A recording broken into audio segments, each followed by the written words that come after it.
How to use subtotal function in Excel।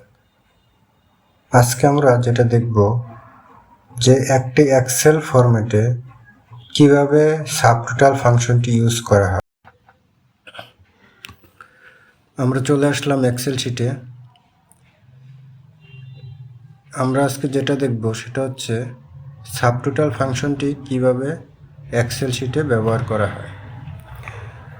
Subtotal ফাংশনের সুবিধা হচ্ছে এই যে একটি ডাটা দেখতে পাচ্ছেন, ডাটা শিটে হচ্ছে যেমন এখানে এরিয়া ভিত্তিক মিরপুর এরিয়াতে কি পরিমাণ সেল হয়েছে সেটাকে যখন আমি ফিল্টার করব শুধু সেটাই দেখাবে। প্রথমে আমি যেটা করতেছি ফিল্টার ফাংশনটি ওপেন করে নিলাম, দেন এখানে নর্মাল টোটাল যেটা সেটা করে নিচ্ছি। নর্মাল টোটালটা আশা করি সবাই পারেন। নর্মাল টোটাল চলে আসলো। এরপরে এইখানে বসাবো সাবটোটালের কাজটা দেখাচ্ছি পরে। আগে যেটা করব, যখন ধরেন এখানে টোটাল কোয়ান্টিটি সেলস কোয়ান্টিটি আছে কত 23,026। এখন আমি যদি এখানে এরিয়া ভিত্তিক ফিল্টার বাস,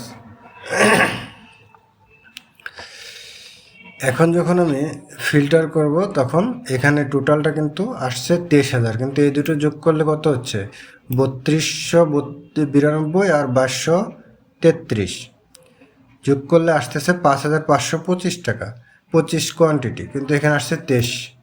এখানে হচ্ছে সাবটোটালের কাজ। সাবটোটালটা করতে গেলে আপনাকে এই দুটো যোগ করে যেটা হচ্ছে 5,000, এই দুটো যোগ করে হচ্ছে কত 5,525। এই রেঞ্জটাতে কলামটাতে শুধুমাত্র সেই 5,525ই দেখাবে। এখন সেটা কিভাবে করে সেটা দেখাচ্ছি। প্রথমে আমরা এখানে যাব, তারপরে ইকুয়াল দিব। ইকুয়াল দেওয়ার পরে টাইপ করব SUBTOTAL, সাবটোটাল চলে আসলো। ট্যাব ফাংশন দিয়ে সাবটোটাল নিয়ে নিলাম।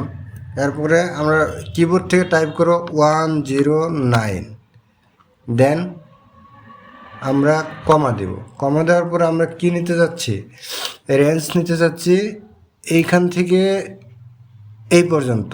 এটা টান দিয়ে দিব, টান দিয়ে ব্রেকেট দিয়ে ক্লোজ করে এন্টার করে দেব, তাহলে আমার কোয়ান্টিটিটা চলে আসলো।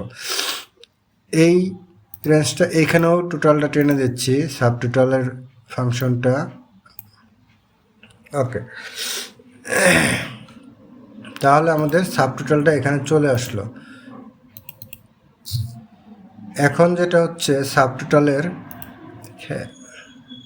কাজটা হচ্ছে, ধরেন আমি এখান থেকে শুধুমাত্র ধানমন্ডিটা নিচ্ছি, তাহলে দেখেন কি আসলো। ওকে দেওয়ার সাথে সাথে টোটাল আমার ভ্যালু আসছিল 23,026 কোয়ান্টিটি। সাবটোটালে কি আসলো, শুধুমাত্র এই সংখ্যা দুটোই আসলো। এই সংখ্যা দুটোর যোগফলে আসলো ধানমন্ডি এরিয়া 3292 এবং 2233, দুটো মিলে হচ্ছে 5525। সেমভাবে টোটাল অ্যামাউন্ট 30 লাখ আর হচ্ছে 22,33,000, টোটাল 52,33,000। কিন্তু এখানে টোটাল ছিল কত, টোটাল ছিল 2,26,38,000। সেমভাবে যদি আমি ধানমন্ডি বাদ দিয়ে গুলিস্তানটা নিই, তাহলে আসতেছে গুলিস্তানের সেলস কোয়ান্টিটি এবং সেলস অ্যামাউন্ট। তো এইভাবেই সাবটোটালটা করা হয়। সাবটোটালের ক্ষেত্রে আপনি এখানে আরও নিতে পারবেন sub total, sub quantity, sub average, sub count, if, সেগুলো ফাংশন আছে, সেগুলো অন্য একদিন দেখাবো। তাহলে আজকে এ পর্যন্তই। আপনারা নিশ্চয়ই বুঝতে পারছেন সাবটোটালের কাজ কী।